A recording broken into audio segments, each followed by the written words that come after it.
Hello everyone, मैं Deep Arora, director My Visa Overseas Ghumar Mandi से। और जैसे कि टाइमिंग्स फिक्स होते हैं 5 o'clock के, तो आपके सामने फिर हाजिर 5 o'clock एवरी फ्राइडे, मैं कहूँ चाहे ना कहूँ।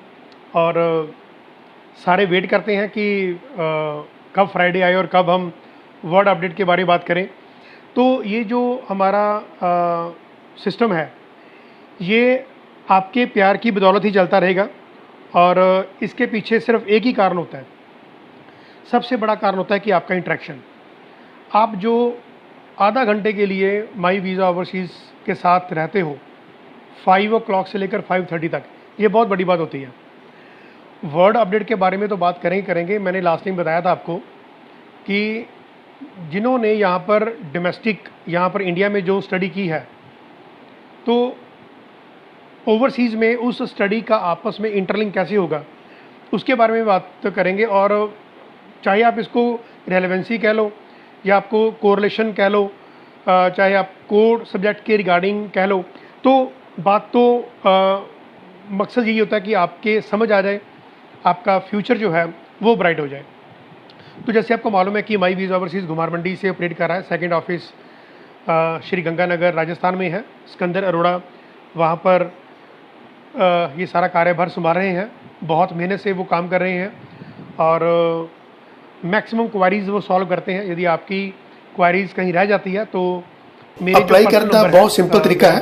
ਤੁਸੀਂ ਜਦੋਂ ਆਪਣੀ ਨੌਕ ਦੇ ਅਕੋਰਡਿੰਗ ਚੈੱਕ ਕਰਦੇ ਹੋ, cac.gc.ca ਦੀ ਇੱਕ ਵੈਬਸਾਈਟ ਹੈ ਕੈਨੇਡਾ ਦੀ, ਉਹਦੇ ਵਿੱਚ ਐਟਲਾਂਟਿਕ ਇਮੀਗ੍ਰੇਸ਼ਨ ਪਾਇਲਟ ਪ੍ਰੋਗਰਾਮ ਦੇ ਅੰਡਰ ਤੁਸੀਂ ਨੌਕ ਚੈੱਕ ਕਰਦੇ ਹੋ, ਨੈਸ਼ਨਲ ਆਕੂਪੇਸ਼ਨ ਕਲਾਸੀਫਿਕੇਸ਼ਨ ਚੈੱਕ ਕਰਦੇ ਹੋ ਕਿ ਤੁਸੀਂ ਕਿਸ ਕੈਟਾਗਰੀ ਦੇ ਅੰਡਰ ਆਉਂਦੇ ਹੋ। ਤਾਂ ਉਹਦੇ ਵਿੱਚ ਤੁਹਾਡੀ ਕੈਟਾਗਰੀ OAB ਹੈ ਜਾਂ C ਹੈ ਜਾਂ D ਹੈ। ਉਹਦੇ ਵਿੱਚ ਤੁਸੀਂ ਜਿਹੜੇ ਉੱਥੋਂ ਦੇ ਇੰਪਲੋਇਰਸ ਨੇ, ਜਿਹੜੇ ਡੈਜ਼ਿਗਨੇਟਿਡ ਇੰਪਲੋਇਰਸ ਨੇ, ਉਹਨਾਂ ਨੂੰ ਮੇਲ ਕਰਦੇ ਹੋ। ਜਿਹੜੇ ਡੈਜ਼ਿਗਨੇਟਿਡ ਇੰਪਲੋਇਰਸ ਨੇ ਉਹ ਵੀ ਵੈਬਸਾਈਟ ਦੇ ਵਿੱਚ ਦਿੱਤੇ ਹੋਏ ਨੇ ਕੈਨੇਡਾ ਦੀ ਗਵਰਨਮੈਂਟ ਨੇ। ਤਾਂ ਉਹਨਾਂ ਨੂੰ ਤੁਸੀਂ ਮੇਲ ਕਰਕੇ ਇੱਕ ਆਫਰ ਲੈਟਰ ਤੁਸੀਂ ਜਨਰੇਟ ਕਰਨਾ ਹੁੰਦਾ, ਉਹ ਤੁਹਾਨੂੰ ਆਫਰ ਲੈਟਰ ਦਿੰਦੇ ਨੇ। ਤੇ ਇਹ LMI ਜਿਹੜੀ ਲੇਬਰ ਮਾਰਕੀਟ ਇੰਪੈਕਟ ਅਸੈਸਮੈਂਟ ਹੈ, ਤੁਹਾਨੂੰ ਜੌਬ ਲੈਟਰ ਦੀ ਜ਼ਰੂਰਤ ਨਹੀਂ ਹੈ। ਜਿਹੜਾ ਪ੍ਰੋਸੈਸ ਹੁੰਦਾ LMI ਦਾ, ਉਹ ਜ਼ਰੂਰਤ ਨਹੀਂ ਹੈ। ਸਿਰਫ ਤੁਹਾਨੂੰ ਇੱਕ ਜੌਬ ਆਫਰ ਚਾਹੀਦੀ ਹੁੰਦੀ ਹੈ। ਸੋ ਜੌਬ ਆਫਰ ਲੈਣ ਤੋਂ ਬਾਅਦ ਤੁਸੀਂ ਆਪਣਾ ਸੈਟਲਮੈਂਟ ਪਲਾਨ ਦਿੰਦੇ ਹੋ।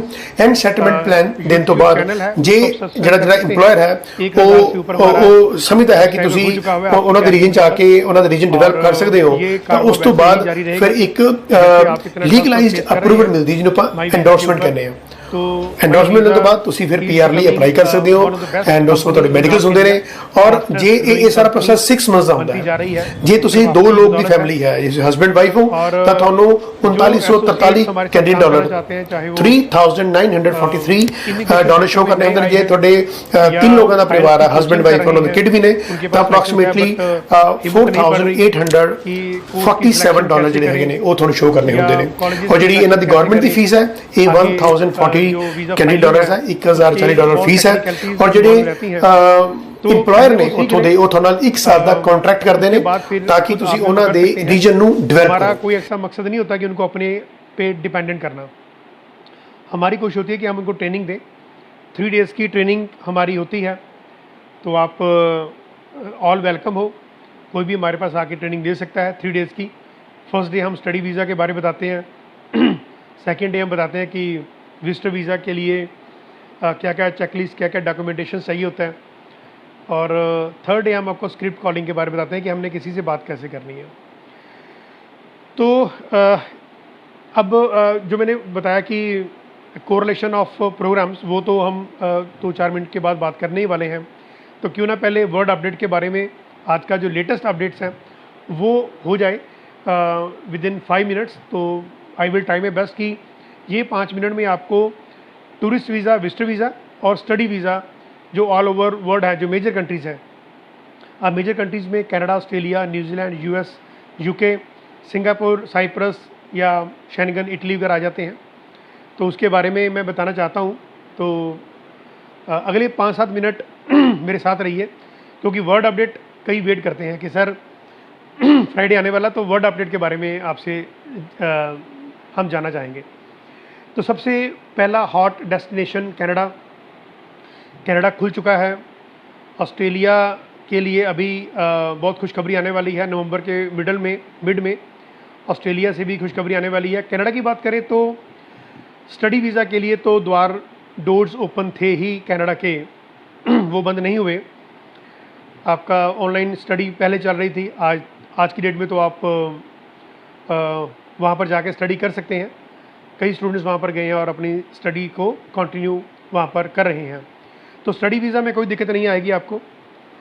विजिटर वीज़ा के लिए और टूरिस्ट वीज़ा के लिए मैं बताना चाहूँगा कि जिनका अभी प्लान टूरिस्ट वीज़ा का है वो अभी थोड़ा सा पोस्टपोन करें 2 महीने के लिए।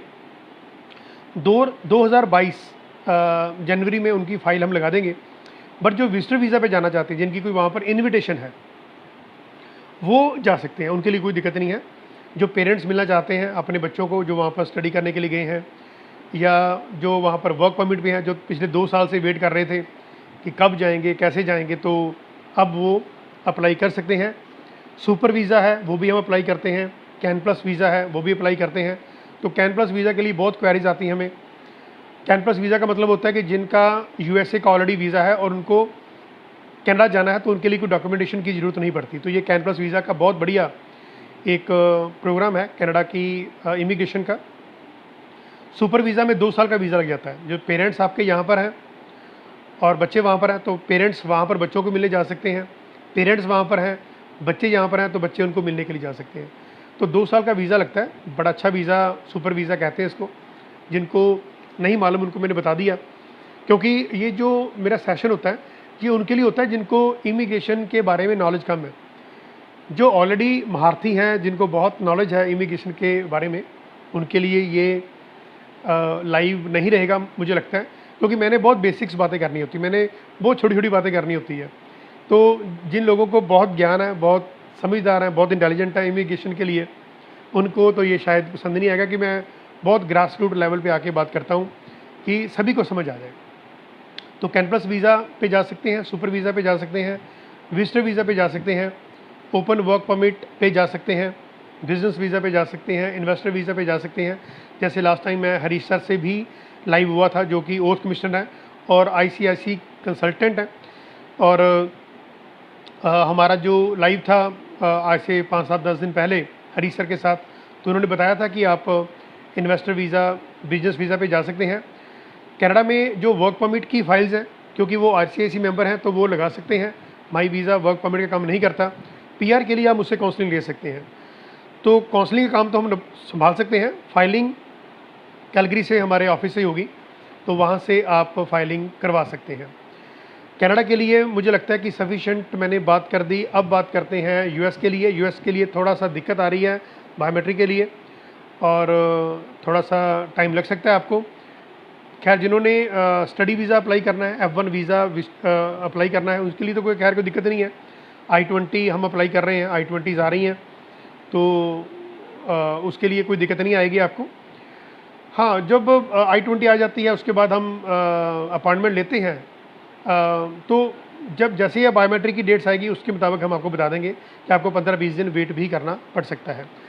हाँ, एक बात मैं और कहना चाह रहा था कि जो कनाडा में बायोमेट्रिक को सेल करने का ये जो बिज़नेस चल रहा है, ये बहुत ही गलत बात है अकॉर्डिंग टू मी। पर्सनल मेरी राय यही है कि जो कहते हैं कि 15-20 हज़ार में बायोमेट्रिक बुक करा देंगे, तो मुझे पता नहीं कि कैसे कैसे ये किन लूप होल से पैसा कमाने की कोशिश करते हैं। मैंने तकरीबन 10:30 बजे रात को लॉगिन किया तो डेट्स मिल रही थी। तो जो मेरे फ्रेंड्स ये वीडियो देख रहे हैं, उनके लिए बायोमेट्रिक लेने का बेस्ट तरीका यही है कि इवनिंग या लेट नाइट आप बायोमेट्रिक बुक कराएं, तो आपको बायोमेट्रिक मिल जाएगी। तो 10, 20, 30 हज़ार रुपया देने का कोई फ़ायदा नहीं है, ना ही देना बनता है। कुछ ऐसे शरारती अंसर होते हैं जो हर एक मौके का फ़ायदा उठाते हैं। जैसे कोरोना काल में भी ऑक्सीजन की कमी आ गई तो लोगों ने लाखों रुपया, करोड़ों रुपया कमा लिया उसमें। तो इंसानियत नाम की भी कोई चीज़ है। हमें भगवान से डर के रहना चाहिए, गॉड फियरिंग होना चाहिए कि आज हम किसी के साथ एक्सप्लॉइट कर रहे हैं तो कल हमारे साथ भी ये एक्सप्लॉइटेशन हो सकती है। सो बायोमेट्रिक आप लेट इवनिंग बुक करवा सकते हैं, मिल जाएगी, कोई बहुत बड़ी बात नहीं है। और super visa, can plus visa के द्वार ओपन है, वो आप ले सकते हैं। कनाडा के लिए मैंने मैक्सिमम बातें कर दी हैं, और इसके बाद USA के लिए भी F1 वीज़ा आप अप्लाई कर सकते हैं। UK के लिए आपके लिए बहुत खुशखबरी है कि यूके दिल खोल के वीज़ा दे रहा है। जब जब भी कनाडा, ऑस्ट्रेलिया, न्यूजीलैंड में दिक्कतें आती हैं तो यूएस और यूके हमेशा आगे आते हैं वीज़ाज़ देने के लिए। तो कनाडा का मान सकते हैं कि दौर थोड़ा सा धीमा रहा है, ख़ास तौर पे यदि क्यूबेक की बात करें। पीछे तकरीबन 1.5 साल बाद, पौने 2 साल बाद वीज़ाज़ आ रहे हैं। मार्च 2020 के अप्लाई किए हुए वीज़ा आजकल में आ रहे हैं। तो कैन यू इमेजिन कि अप्रॉक्सीमेटली 1.5 से ऊपर साल हो गया और कई स्टूडेंट्स वेट कर रहे हैं। 1 साल हो गया स्टूडेंट्स को वेट करते को। तो होपिंग फॉर द बेस्ट कि जिनके रिफ्यूज़ल आने थे वो आ चुके हैं और जो भी वेट कर रहे हैं उनका वीज़ाज़ के ग्रांट के मैक्सिमम चांस रहेंगे। तो मैं बात कर रहा था यूके के लिए। तो यूके का वीज़ा आप विजिटर वीज़ा पे भी जा सकते हैं। टूरिस्ट वीज़ा किसी भी कंट्री का भी अभी आप अवॉइड करिए। जाने को जा सकते हैं, कोई दिक्कत नहीं है, but chances of getting visa would be at lower and. मुझे नहीं लगता कि टूरिस्ट वीज़ा जो कि आप होटल बुकिंग पे जाएंगे और इतनी जल्दी आपको वीज़ा मिल जाएगा। आपकी प्रोफाइल बहुत अच्छी है, आपने ऑलरेडी ट्रैवलिंग की हुई है, आप ऑलरेडी ट्रैवल्ड हो, तो फिर तो चांसेस बन जाते हैं। बट फ्रेश पासपोर्ट पे थोड़ा सा दिक्कत हो सकती है। राइट, सो बात करते हैं यूके के बारे में। वो आप विजिटर वीज़ा जा सकते हैं, स्टडी वीज़ा पे जा सकते हैं। न्यूजीलैंड के भी द्वार ओपन नहीं हुए। ऑस्ट्रेलिया अगले महीने नवंबर के मिड में अपने डोर्स ओपन करेगा, तो प्लानिंग चल रही है अभी। और सबसे बड़ी बात ये है कि थाईलैंड का जो वीज़ा है, जो लोग घूमने के शौकीन हैं वो थाईलैंड जा सकते हैं। और हाँ, मैं एक बात कहना भूल गया आपको कि यूके में 11 अक्टूबर से आपको जिन्होंने फुली वैक्सीनेटेड है उनको क्वारंटीन की भी ज़रूरत नहीं पड़ेगी। अब देखिए, ये बहुत बड़ी बात है, बहुत अच्छी खुशखबरी है कि क्वारंटीन ना होने का मतलब सीधा सीधा आपका 1.5 से 2 लाख बच गया।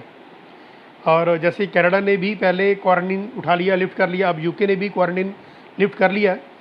तो आप यूके जब कोई भी जो पर्सन है वो जाएगा 11 अक्टूबर के बाद, उसको क्वारंटीन होने की ज़रूरत नहीं पड़ेगी। मलेशिया, सिंगापुर अभी रुक जाइए, दुबई आप जा सकते हैं। तो मुझे लगता है पिछले 5-7 मिनटों में मैंने आपको ऑलमोस्ट वर्ल्ड की अपडेट बता दी। Canada, Australia, New Zealand, US, UK, Singapore and Schengen countries मैंने बताई। वो भी आप शेंगन कंट्री में भी जा सकते हैं। वीज़ाज़ खुल चुके, चाहे आप स्टडी वीज़ा पे, चाहे आप विजिटर वीज़ा पे। सो ये जो 7-8 मिनट की बात होती है ना, हमेशा नेक्स्ट टाइम भी ऐसे बात करनी है, उससे नेक्स्ट टाइम भी ऐसे बात होगी। वर्ड अपडेट देने बहुत ज़रूरी होते हैं, क्योंकि कई लोग मुझे कॉल्स करते हैं तो बार बार ये चीज़ें पूछते हैं कि सर मलेशिया कब खुलेगा, सिंगापुर कब खुलेगा, न्यूजीलैंड कब खुलेगा, ऑस्ट्रेलिया कब खुलेगा। तो हम कहते हैं कि चलो ठीक है, फ्राइडे की 5 o'clock की वेट करो, सारी कंट्रीज़ के बारे में बात करेंगे। तो अभी जो मेरा प्लानिंग था आपसे बात करने का वो यही है कि लास्ट टाइम मैंने आपको एक काउंसलिंग दी थी कि जिन स्टूडेंट्स ने यहाँ से डोमेस्टिकली अपनी एजुकेशन ली है इंडिया से, तो वो जो काउंसलिंग लेते हैं वो कितनी इम्पॉर्टेंट है ओवरसीज एजुकेशन के लिए।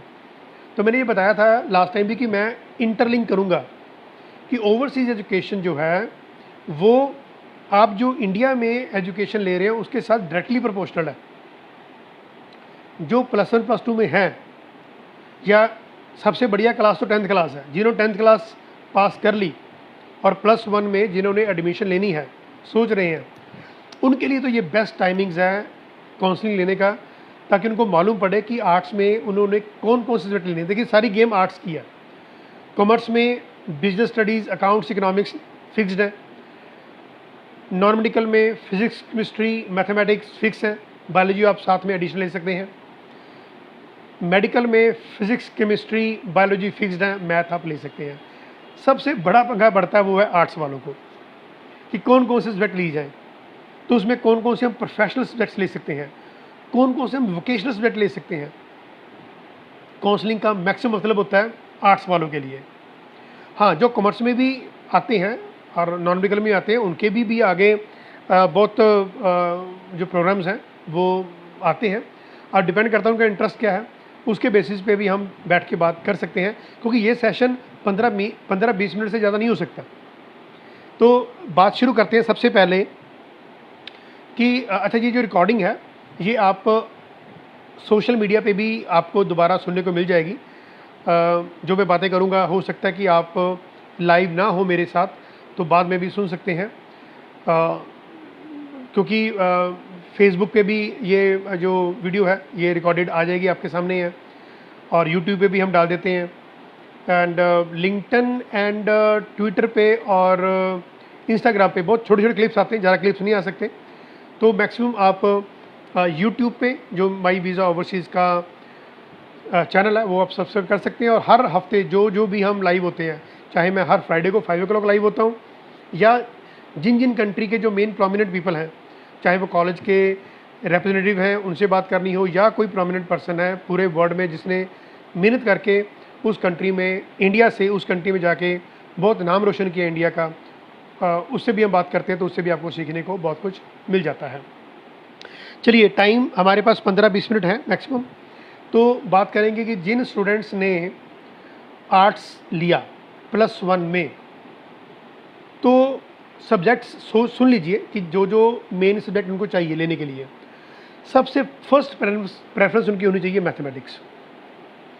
अब जो मैथमेटिक्स से डरते हैं कि नहीं मैथमेटिक्स लेना हो तो फिर हम सर नॉन मेडिकल ले लेते, फिर हमें आर्ट्स ज़रूरी लेना था, तो मैथमेटिक्स का सेकंड ऑप्शन आपके पास होता है इकोनॉमिक्स, क्योंकि वहाँ पर आपको स्टैटिस्टिक्स सीखने को मिल जाती है, या यदि आप इकोनॉमिक्स में मैक्रो इकोनॉमिक्स है, माइक्रो इकोनॉमिक्स है, आगे आप स्टडी कर सकते हैं।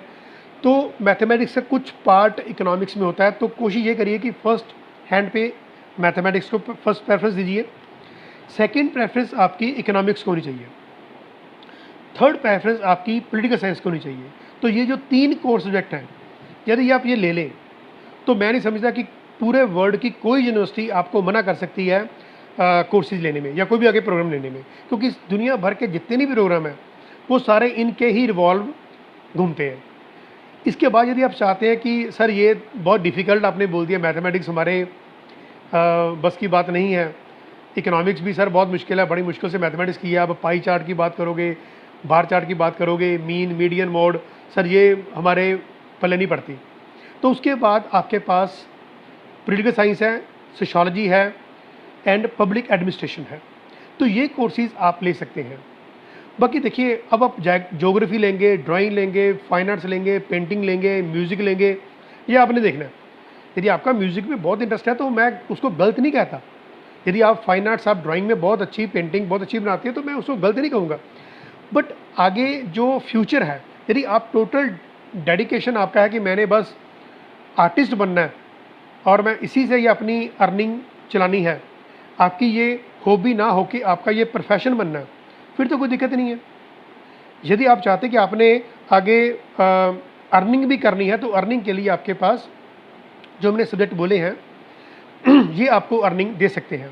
बाकी वोकेशनल सब्जेक्ट्स में आपके पास एपरल डिज़ाइनिंग होती है, कोई भी आप कपड़े की डिज़ाइनिंग कर सकते हैं, लेदर टेक्नोलॉजी आपके पास होती है, कोई केमिकल के लिए कोर्सेज कर सकते हैं, यदि आप टेक्नीशियन के कोर्सेज कर सकती हैं, वेल्डिंग के कोर्सेज हैं, एंड मैसन के कोर्सेज हैं, कारपेंटर है, प्लम्बर है, ऐसे जो छोटे छोटे कोर्सेज हैं, वोकेशनल कोर्स कहते हैं, ये आपको Canada, Australia, New Zealand, US, UK सभी में इसकी बहुत डिमांड होती है। हाँ, साथ में यदि आप जो नैनी के कोर्स होते हैं वो कर लेते हैं, अर्ली चाइल्डहुड एजुकेशन के कोर्स कर लेते हैं, तो ऐसे यदि वोकेशनल कोर्स कर लेते हैं तो ये आर्ट्स वालों के लिए भी है और मेडिकल वालों के लिए भी यही है। जो मैंने अर्ली चाइल्डहुड एजुकेशन का नैनी का कोर्स है, पहले लोग जेबीटी करते थे, फिर ईटीटी करना शुरू किए, तो एक्चुअली है ये नैनी के का ही एक रूप है। तो कोशिश ये करिए कि आर्ट्स के जो स्टूडेंट हैं वो सब्जेक्ट चूज़ करने से पहले एक बार प्लीज़ मुझे फ़ोन कर लो, मैंने कोई आपसे कोई चार्जेस नहीं लेने उसके। मुझे बड़ी खुशी होती है कि जब कोई मुझे फ़ोन करता है सिर्फ ये पूछने के लिए कि सर मैं 10th में अभी मेरा रिज़ल्ट आ गया, तो मुझे बताइए कि मैं कौन कौन से सब्जेक्ट लूँ। मैं खाना भी खाता हूँ, मुझे नींद भी आती हो, तब भी मैं कहूँगा कि नहीं भैया आप मुझसे पहले पूछिए, मैं आपको पहले बताऊँगा। तो बड़ी खुशी होती है, क्योंकि देखिए मैंने भी अपने लेवल पे जब मैं भी स्टडी कर रहा था 10th +2, जब मैंने भी ग्रेजुएशन की, मास्टर्स किया, तो कहीं ना कहीं हमें भी दिक्कत आई, हमें भी कहीं ना कहीं प्रॉपर काउंसलिंग नहीं मिली। तो मैं नहीं चाहता कि जो दिक्कतें हमें आई हैं वो आपको दिखते हैं। आप 9815873700 पे 10 to 6 कभी भी फ़ोन करके ख़ास तौर पे काउंसलिंग ले सकते हैं कि सर सब्जेक्ट बता दीजिए कि मैंने आर्ट्स लेना है तो कौन से सब्जेक्ट लूँ, क्या मेरे पास मैंने कॉमर्स +2 कर लिया है, आगे मैं कौन कौन से प्रोग्राम ले सकता हूँ, कौन उस प्रोग्राम में कौन कौन से कोर्सेज होंगे, कौन कौन से मैं सब्जेक्ट ले सकता हूँ, वो मुझे बड़ी खुशी होगी, मैं आपसे बात करना चाहूँगा। और यदि कोई नॉन मेडिकल का स्टूडेंट मुझे ये कहे कि सर मैंने +2 में नॉन मेडिकल में मेरे पास 72% मार्क्स हैं या 62% मार्क्स हैं, तो सर मैं अब इंजीनियरिंग करूं या क्या आगे मैं कोशिश करूं कि मेरा जो फ्यूचर है ओवरसीज़ मैं स्टडी करना चाहता हूं तो ब्राइट हो जाए, तो उसके लिए भी हम बात कर सकते हैं। मेडिकल का स्टूडेंट कोई आता है मेरे पास, वो कहता सर मैंने मेडिकल बायोलॉजी विद मैथमेटिक्स की है, मेरे पास सुपर मेडिकल है, तो मुझे बता दीजिए सर कि कौन कौन से programmes all over the world होते हैं। मेरे पास मानिए अप्रॉक्सीमेटली 2000 से ऊपर प्रोग्राम की लिस्ट PDF फाइल है। उस 2000 में से जो 20, 25, 30 दिमाग में तो हमेशा रहते ही हैं, वो तो हम बताएंगे। यदि आपका कोई स्पेशलाइज्ड कोई कोर्सेज आप चाहते हैं तो वो भी हम उस पर वर्क कर सकते हैं। देखिए, आप मुझसे ये उम्मीद मत करिए कि मैं कोई कंप्यूटर हूँ कि आप जैसे जैसे आपने टक किया और मैं फटाफट आपको बताता रहा कि ये कोर्सेज है, ये प्रोग्राम है। हम भी आपकी फ़ाइल पे वर्क करते हैं, हम भी देखते हैं कि आपकी फ़ाइल पे कौन कौन से प्रोग्राम रेलेवेंसी में आते हैं और आपको ओवरसीज जाके एडमिशन्स के चांसेस मैक्सिमम हो जाते हैं। देखिए, मैंने फ्रॉम लास्ट 4 वीक्स, मैंने पिछले 1 महीने की बात करूं तो मैंने बहुत टफ सब्जेक्ट्स के ऊपर बात की है, जिसमें लॉ के बारे में बात की मैंने, BPT के बारे में बात की, नर्सिंग के बारे में बात की मैंने, MRI के बारे में बात की, फार्मेसी के बारे में बात की, कॉस्मेटोलॉजी के बारे में बात की, नर्सिंग के बारे में। तो जो कंसल्टेंट थोड़ा सा कम टच करते हैं इन प्रोग्राम्स को, तो मैंने इसके बारे में खुल के बात की। आप मेरी पिछली वीडियोस देखेंगे जब फेसबुक के टाइमलाइन पे या माई वीज़ा ओवरसीज़ के यूट्यूब चैनल पे, तो आपको मालूम पड़ जाएगा कि ये सब्जेक्ट्स का कितना डिटेल में हमने समझाने की कोशिश की है। तो मेरी कोशिश सिर्फ यही होती है कि आप इसको समझिए, देखिए, ताकि कहीं पर भी आप किसी भी ऐसे झमेले में मत पड़ जाएं कि जहां पर आपको कंसल्टेंट कहीं पर कोई धोखा दे जाए। आप खुद इंटेलिजेंट रहेंगे तो एक कंसल्टेंट भी अवेयर रहता है कि ये स्टूडेंट अब इसको कुछ मालूम है, तो गलत गाइड या सिर्फ और सिर्फ आर्ट्स वालों को एसोसिएट ऑफ आर्ट्स दे दिया या एडमिनिस्ट्रेशन के और सिर्फ मैनेजमेंट कोर्स दे दिए तो वो नहीं चलेगा। उसमें मल्टीमीडिया के कोर्सेज भी दिए जा सकते हैं। देखिए, ये कोर्सेज नॉन मेडिकल वालों के लिए भी हैं, बट अब उन कोर्सेज के बारे में भी चर्चा होनी चाहिए। इवेंट के रिलेटेड कोर्सेज हैं, project management courses related courses होते हैं, तो वो भी हमें स्टूडेंट को गाइड करना चाहिए कि वो कैसे इन कोर्सेज को कर सकते हैं। कॉस्मेटोलॉजी के बारे में बता दिया था मैंने, मेकअप आर्टिस्ट हैं, आप कोई एंकरिंग करना चाहते हैं, आप जर्नलिज्म का कोई मास कम्युनिकेशन कोर्स करना चाहते हैं, ऐसे कई कोर्सेज हैं जहाँ पर आप ओवरसीज़ जाके अच्छी अर्निंग भी कर सकते हैं। सो हमारी कोशिश यही होती है कि आप कोई प्रोफेशनल कोर्सेज लें जिसमें कोई इंटीरियर डेकोरेशन के कोर्सेज हैं या कोई मेकअप आर्टिस्ट का कोर्सेज होता है, तो ऐसे कोर्सेज आप आर्ट्स वाले स्टूडेंट लें। बाकी जो मैंने बताया कि टेक्नीशियन के कोर्सेज हैं वो तो आपको हमेशा बेनिफिट्स देते ही हैं। सो मैं यही कहूँगा सभी स्टूडेंट्स को कि आर्ट्स वाले स्टूडेंट्स का जो मैंने मेन बात की है वो ध्यान सुने, और फंड शो करने का जो सिस्टम चला हुआ मार्केट में वो थोड़ा सा उससे बच के रहिए, क्योंकि मैं सिर्फ यही कहना चाहता हूँ कि फ़ंड शो करना एक टेक्निकलिटी पे डिपेंड करता है कि फ़ंड शो करने का मतलब क्या होता है। फ़ंड शो करने का मतलब होता है कि मैं उस कंट्री में जाके मैं 1 साल यदि मुझे काम ना मिले तो मैं अपने तरीके से खाना खा सकता हूँ, सर्वाइवल कर सकता हूँ। जैसे कनाडा में GIC है, गारंटीड इन्वेस्टमेंट सर्टिफिकेट है, $10,200 आपको साथ में लेके जाने ही पड़ेंगे। वहाँ पर फ़ंड शो नहीं है, आपको लेके जाने ही पड़ेंगे। हाँ, जो कहते हैं कि सर GIC ना लगा के हम वैसे ही 5-7 लाख शो कर देंगे। अब जैसे कोरोना का काल आया था और कोरोना में वहाँ पर लोगों को काम नहीं मिला। अब जिन्होंने फ़ंड शो किया, बैंक में तो पैसे पड़े नहीं हैं तो घर से मंगाने पड़ गए, कितना मुश्किल हुआ। तो फ़ंड शो करना एक एम्बेसी का, एक इमिग्रेशन डिपार्टमेंट का बहुत ही इंटेलिजेंस वाला वर्क होता है, उनका मतलब ये होता है कि आपके पास आपकी सर्वाइवल का पैसा है या नहीं है। मान लीजिए कि ऑस्ट्रेलिया कहता है कि 10 लाख रुपये आप हमें शो कर दीजिए साल का। अब फ्रीलांसर क्या करते हैं कि 5% एक महीने का, 10 लाख का 5% 50,000 रुपया, यदि तो लेवल 1 यूनिवर्सिटी है, A1 यूनिवर्सिटी में आती है, तो एक दिन पुराना फंड भी चलेगा, पर लेंगे हम आपसे 5%, 50,000 रुपया लग लेंगे। तो ये एक बहुत माल प्रैक्टिस है। यदि आप 3 महीने का शो कराएंगे तो हम आपसे 1.5 लाख रुपये लेंगे। चलिए उन्होंने शो कर भी दिया, तो किसको क्या मुंह दिखाएंगे आप? एम्बेसी वालों को पर्पस तो ये था कि आपके पास 10 लाख रुपये होना चाहिए, वहाँ पर कोई दिक्कत आती है तो उसको सर्वाइवल कर जाओ। तो हम शरेआम कहते हैं कि 5%, 4%, 3%, सर आप 2% ले लो, 1.5% ले लो, 4% ले लो। तो पैसा जेब तो में तो है नहीं है, तो वहाँ पर क्या खर्च करेंगे? घर से मंगाएंगे 30-30, 40-40 हज़ार रुपये करके हर महीने। तो कितना मुश्किल हो जाता है। फंड शो करना का मतलब होता है कि हमारे पास पैसा है। मान लो मैं आपको एक एग्जांपल देता हूँ। मान लीजिए कि आप मार्केट से सब्जी लेने गए, कोई वेजिटेबल लेनी है। वेजिटेबल मान लीजिए कि 500 रुपये की आपने वेजिटेबल लेनी है 2-4 दिनों के लिए। अब आपके पास जो 500 रुपया यदि आपके पास जेब में पड़ा होगा, तभी आप सब्जी लेंगे वहाँ पर, तभी आप वेजिटेबल परचेज करेंगे। यदि कोई बंदा आपके पास खड़ा हुआ है और आपको दिखा रहा है कि देखो 500 मेरे पास है, देखो मेरे पास 500 है, तो क्या उसके 500 दिखाने से आप वो सब्जी खरीद लेंगे? तो ये एक माल प्रैक्टिस है, इसको अवॉइड करना चाहिए। मैं किसी के खिलाफ नहीं हूँ कि आप फंड शो क्यों करते हो। फंड का मतलब ये होता है कि हमें हमारा बैकअप कितना है, हमारी सर्वाइवल कितना है। तो वो आपको स्टूडेंट्स को देखना पड़ेगा कि आप कंसल्टेंट को खुद लेवर करते हो कि भैया कि मैं आपको 5% देने को तैयार हूँ, 10 लाख का 5%, 50,000 रुपये लो और मेरा फ़ंड शो करो, वीज़ा लग गया तो ठीक है जी। अब मान लीजिए कि वीज़ा ना लगा तो फिर कहेंगे जी फ़ंड जाली थे, फ़ंड फेक थे, फिर भी आप पंगा डालेंगे। तो कहने का मतलब ये कि आप अपने फ़ंड लेके जाइए तो माइंड में आपको टेंशन नहीं रहती। क्या तो BA BCom जिन्होंने यहाँ की, BA MA जिन्होंने यहाँ पर की है, तो आगे जाके वो जो मैंने कोर्सेज़ बताए हैं वो कर सकते हैं। देखिए एडमिनिस्ट्रेशन के और जो कोर्सेज़ ऑफ मैनेजमेंट है वो तो कर ही सकते हैं, साथ में जो मैंने आपको वोकेशनल और प्रोफेशनल कोर्स बताए हैं वो करिए, वो ज़्यादा आपको अच्छा रहेगा। अब बात वही आ गई कि वहाँ पर वोकेशनल कोर्स करने के लिए या प्रोफेशनल कोर्स करने के लिए यहाँ पर तो आपको वो कोर्स लेने पड़ेंगे।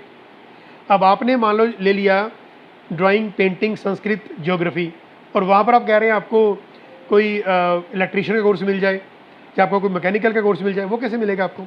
इसलिए मैं कह रहा था कि मैं लिंक करूँगा कि डोमेस्टिक और इंटरनेशनल एजुकेशन में बहुत बड़ा लिंक है, डायरेक्टली प्रोपोर्शनल है आपकी एजुकेशन। जो आप इंडिया से पढ़ने जा रहे हो वो आपको ओवरसीज़ में ही है, उसके मुताबिक ही आपको एडमिशन मिलेगी। हाँ, कुछ ऐसे कोर्सेज होते हैं जो सिर्फ और सिर्फ वोकेशनल कोर्स होते हैं, जहाँ पर आपको नो डाउट कि यहाँ पर ज़रूरत नहीं पड़ती आपकी रेलेवेंसी की, बट कोशिश ये करिए कि जहाँ पर आपका इंटरेस्ट है वो स्टडी करिए। जरूरी नहीं है कि आपने यहाँ पर B.Tech कर ली और वहाँ पर जाके आप कोई कलरी मैनेजमेंट का या कोई कुकिंग काम कर रहे हैं। आप कह सकते हैं कि सर B.Tech की मुझे समझ नहीं आई, अब मैं कुकिंग करनी, यहाँ पर एडमिशन मिल जाएगी आगे फ्यूचर। जो अपने 15 साल 16 साल यहाँ पर ग्रेजुएशन की या B.Tech की है 16 साल में, उसका क्या फ़ायदा हुआ यदि आपने वहाँ पर कुकिंग करनी है। यहाँ पर भी कोई होटल मैनेजमेंट कोर्स किया होता या कोई ऐसा कलरी मैनेजमेंट कोर्स यहाँ पर किया होता तो would be very easy for you to get admission in overseas. तो बड़ा अच्छा रहता है और आपके वहाँ पर क्रेडिट पॉइंट बढ़ते हैं, आपके मार्क्स बढ़ते हैं, आपके पीआर के चांसेस बढ़ जाते हैं। तो there are so many factors behind it कि आप यहाँ से यदि कोर्सेज रेलेवेंट करते हैं तो वहाँ पर जाके आपको वेरी इजी आप कोर्स भी मिल जाता है, कोर्सेज के साथ आपको प्रोग्राम मिल जाते हैं और आपका वहाँ पर वर्क परमिट और पीआर के चांसेस बढ़ जाते हैं। कॉमर्स वालों के लिए तो देखो एक ही ज़ुबान में आता है कि अकाउंट्स कर लो, फिनांस कर लो, आपके पास मैनेजमेंट कोर्स है, HR है, मैनेजमेंट है और मार्केटिंग के कोर्सेज हैं, ई सप्लाई चेन मैनेजमेंट है।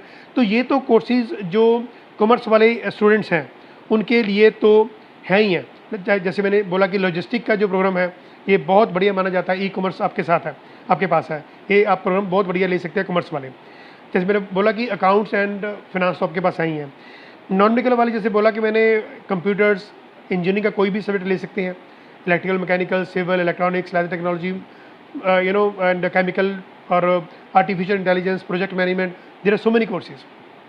मेडिकल वाले मैं जैसे बताता हूँ कि फार्मेसी है आपके पास, लेबोरेटरी टेक्नीशियन के कोर्सेज हैं, एंड BPT है आपके पास, काइंसोलॉजी है आपके पास, जेरेंटोलॉजी है, हॉर्टिकल्चर है, या वेटनरी के कोर्सेज हैं, तो there are so many courses for medical also.